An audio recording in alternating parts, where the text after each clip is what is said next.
Next વીકની આજે સોમવારે વાત કરી રહ્યા છીએ. આ અઠવાડિયું ભાવનગર માટે ઘણું બધું મહત્વનું છે. અનેક બાબતોને કારણે કાગા ડોળે વાટ જોવાઈ રહી છે. સરકારી કચેરીઓ વાટ જોઈને બેઠી છે કે ગમે ત્યારે ચૂંટણી પંચ આચાર સંહિતા લાગુ પાડી શકે તેમ છે, કારણ કે ગમે ત્યારે ચૂંટણી લોકસભાની જાહેર થઈ શકે તેમ છે. તેની ઘડીઓ ગણાઈ રહી છે. બીજી એક વાત એવી છે કે આમ આદમી પાર્ટી અને કોંગ્રેસ દ્વારા ઉમેદવારની જાહેરાત થઈ ગઈ છે. ભાવનગર અને બોટાદ લોકસભા બેઠક ઉપર કોને ચૂંટણી લડાવવાની છે. ઉમેશ મકવાણાનું નામ જાહેર થઈ ચૂક્યું છે. બીજી તરફ ભાવનગર લોકસભા માટે ભાજપનું નામ ચર્ચામાં છે, હજી સુધી જાહેર થયું નથી. ગમે તે ઘડીએ ભાવનગર લોકસભા બેઠક ઉપર ભાજપ દ્વારા ઉમેદવારનું નામ જાહેર થાય તેમ છે, એટલે એ વાત આ અઠવાડિયામાં ખાસ બની રહેવાની છે. બીજી જે બહુ મહત્વની વાત છે એ શિક્ષણ વિભાગની વાત છે.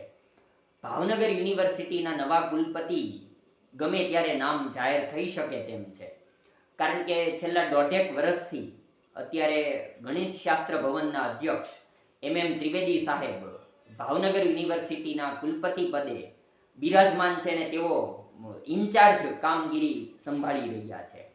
હવે સર્ચ કમિટી દ્વારા લાંબા દિવસોની બેઠકો અને સમયાંતરે જે કાંઈ બધી ગણતરીઓ થઈને તેના આધારે બંધ કવરમાં નામ સરકારને સુપ્રત કરી દેવામાં આવ્યા છે કે આ કુલપતિ બની શકે તેમ છે. એટલે એ જે નામો અત્યારે બંધ કવરમાં છે એ કોનું નામ છે તેની વાટ કાગા ડોળે યુનિવર્સિટી વિભાગ એટલે શિક્ષણ વિભાગમાં જોવાઈ રહી છે. હવે આપણે વાત કરવી છે કે કોનું નામ તેમાં ચર્ચામાં છે. નવા કુલપતિ યુનિવર્સિટીના કોણ બની શકે તેમ છે. આમ તો હવે ભાવનગર યુનિવર્સિટી બદલે તેનું નામાભિધાન એવી રીતનું થઈ ગયું છે કે મહારાજા કૃષ્ણકુમાર સિંહજી ભાવનગર યુનિવર્સિટી. તો કોણ કુલપતિ બનશે? તો તેમાં ઘણી બધી ચર્ચા વિચારણાઓ ચાલી છે. સર્ચ કમિટી દ્વારા ઘણા બધા નામોની વિચારણા થઈ છે.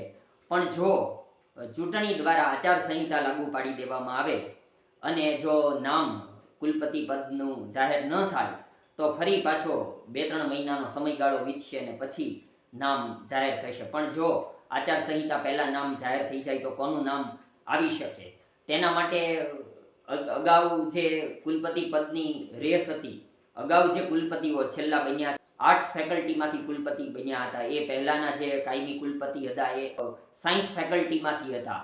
તો શું નવા કુલપતિ છે એ મેનેજમેન્ટ ફેકલ્ટીમાંથી આવી શકે કે કેમ? આવી કંઈક ચર્ચા વિચારણા છે, એવી શક્યતાઓ છે. એબીવીપી કુળમાંથી કુલપતિ આવી શકે, કારણ કે અગાઉના કુલપતિઓ એબીવીપી કુળમાંથી આવ્યા છે. કે પ્યોર ભાજપના અગાઉ ઇન્ચાર્જ કુલપતિ રહ્યા હોય ને તેમાંથી કોઈને પ્યોર ભાજપના કુળના વ્યક્તિને મૂકી દેવામાં આવે, કે પછી ગુજરાત બહાર એટલે રાજસ્થાનમાંથી, અગાઉ રાજસ્થાનમાંથી પણ શર્મા સાહેબ કુલપતિ બની ચૂક્યા છે. એટલે એવી કંઈ શક્યતાઓ છે કે કેમ? અને ચેનલ ઉપર એક પોલ મૂકવામાં આવ્યો હતો કે શું સૌ પ્રથમવાર ભાવનગર યુનિવર્સિટીમાં મહિલા કુલપતિ બની શકે? કારણ કે ભાવનગરના પોતિકા વ્યક્તિ હોય અને ગુજરાતમાં અન્ય યુનિવર્સિટીઓમાં કુલપતિ હોય. મહિલા ઉમેદવારમાં અમીબેન ઉપાધ્યાયનું નામ પોલમાં આપણે મૂક્યું હતું, કારણ કે તેઓ રાજકારણ સાથે પણ જોડાયેલા છે. ભાવનગર પૂર્વની વિધાનસભા બેઠકમાં વિભાવરીબેન દવેની જગ્યાએ તેમનું નામ શક્યતામાં ચાલ્યું હતું. ભાવનગરના જ હેતલબેન મહેતા હોય કે પછી ભાવનગરના પોતિકા વ્યક્તિ અને અમદાવાદમાં જેઓ શિક્ષણ વિભાગ સાથે સક્રિય છે એ પ્રીતિબેન મૈયાણી હોઈ શકે કેમ? તો સૌ પ્રથમવાર મહિલા કુલપતિ બની શકે કે કેમ? ભાવનગરના જ કુલપતિ હોય પણ બહારની યુનિવર્સિટીમાં જુનાગઢ ખાતે નરસિંહ મહેતા યુનિવર્સિટી જુનાગઢમાં કાર્યરત છે ચેતનભાઈ ત્રિવેદી કુલપતિ બની શકે કેમ? આવા બધા ઘણા બધા નામોની ચર્ચા વિચારણા ચાલી રહી છે.